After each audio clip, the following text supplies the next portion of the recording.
नमस्कार, ईटीवी भारत देख रहे हैं आप। मैं हूं आपके साथ तृप्ति सिंह, मतगणना की महा कवरेज के साथ। इस वक्त मैं मौजूद हूं ईटीवी भारत के लाइव रिजल्ट हब में, जहां से हमारी टीम आप तक सबसे पहले और सबसे सटीक नतीजों की जानकारी आप तक पहुंचा रही है। 543 लोकसभा सीटों पर चुनाव हुए। कई सीटों पर इस बार उलटफेर की संभावना है। हमारे साथ इस वक्त मौजूद है हमारे सहयोगी। हम इनसे जानना चाहेंगे बिहार में क्या अपडेट है। देखिए, फिलहाल जो तस्वीर 40 सीटों पे बिहार की वो सामने आ रही है, थोड़ा सा डाइसी लग रहा है, क्योंकि जो बार बार कहा जा रहा था कि 12 सीटें 15 सीटें वो इंडिया के खाते में जाएंगी, वहाँ पे अभी कुछ सीटों के बारे में आपको बताना चाह रहा हूँ। बेगूसराय सीट, वहाँ पे पीछे चल रहे हैं गिरिराज सिंह, मंत्री भी रह चुके हैं, और इस बार लेफ्ट कैंडिडेट से वो पीछे, क्योंकि लेफ्ट का गढ़ रहा है। उन्हें उम्मीद थी, पिछले बार जिस तरीके से कन्हैया वहाँ से खड़ा थे, इस बार कन्हैया शिफ्ट हो गए दिल्ली, लेकिन अभी वहाँ से वो गिरिराज सिंह पीछे चल रहे हैं। उसके बाद फिर जब लालू की दोनों बेटियां अपनी अपनी सीट से, चाहे वो पाटलिपुत्रा सीट हो चाहे वो सारण सीट हो, वहां से लीड कर रही हैं। मीशा भारती 40,000 वोटों से आगे चल रही हैं तृप्ति। और दूसरा सारण सीट, वहां टफ फाइट है, वहां पे नेट टू नेट फाइट चल रहा है।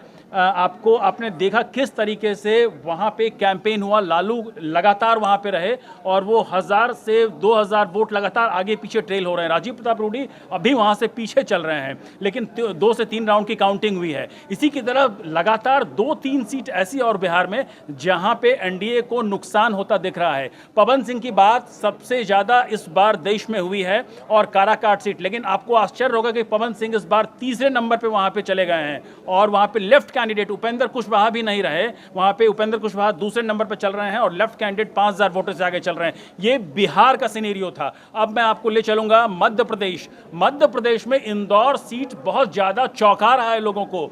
नोटा कम से कम 64,000 वहां पे नोटा आ गया है। और दूसरी तरफ जो लगातार हमारे पास जो आंकड़े आ रहे हैं, उन आंकड़ों को देखेंगे तो आपको छिंदवाड़ा सीट, वहां पे बहुत ज्यादा अंतर हो गया है।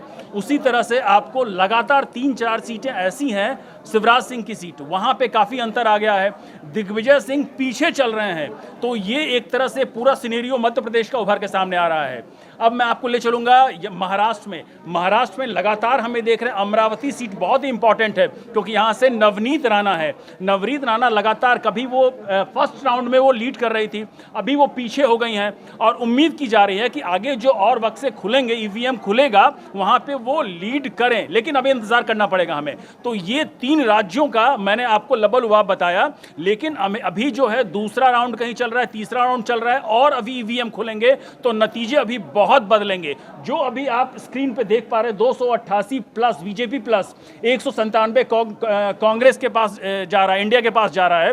तो ये ईटीवी भारत के सबसे सटीक नतीजे दर्शकों को हम रट सेंटर से पहुंचा रहे हैं, और लगातार आप हमारे साथ बने रहिए, और लगातार हम आपको जो भी इसके बाद अपडेट्स होंगे, वो पल पल का अपडेट्स हम आपको पहुंचाएंगे। तो सुबह 8 बजे से मतगणना शुरू हो चुकी है, और 8 बजे से हमारी टीम आप तक सबसे सही और सबसे सटीक नतीजों की जानकारी पहुंचा रही है। तो चलते हैं हम यूपी उत्तराखंड के पास। यूपी की इस बार क्या स्थिति है?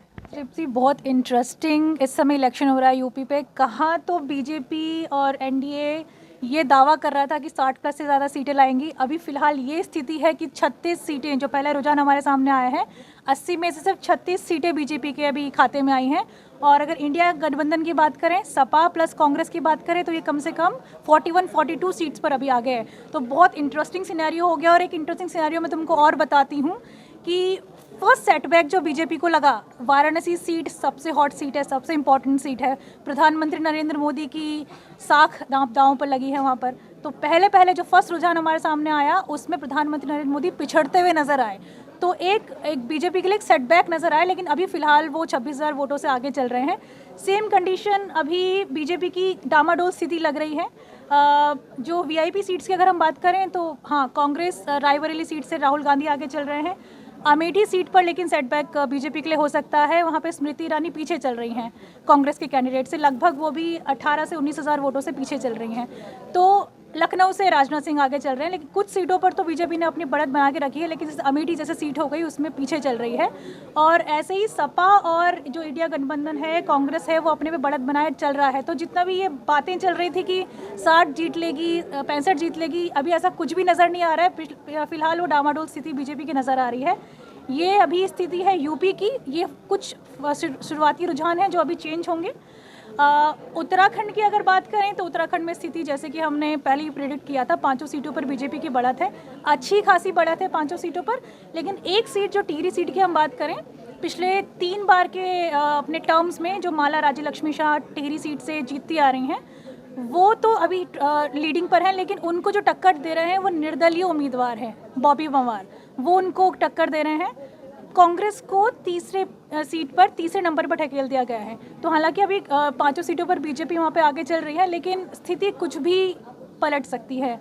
यूपी की बात करें मेनली, उत्तराखंड में तो शायद वही रहे, लेकिन यूपी में स्थिति बहुत पलट सकती है। यूपी के बीजेपी के फेवर में उतनी नज़र आ नहीं रही हैं चीज़ें। तो बिल्कुल प्रभा, जिस तरह से भाजपा इस बार दावा कर रही थी कि 400 पार सीटें वो ला सकती है, तो क्या आपको क्या लगता है रुझान देखने के बाद? देखिए, यूपी एक बहुत बड़ा तय करता है कि 543 सीट्स में से 80 सीटें यूपी की एक बहुत बड़ा मैंडेट तय करती हैं। लेकिन अभी जो स्थिति है, अगर 36 सीटें, 35 सीटें, कभी 30 से 35 सीटों के बीच में, अभी तो फिलहाल तृप्ति नज़र नहीं आ रहा है कि 400 पार कर पाएगी बीजेपी।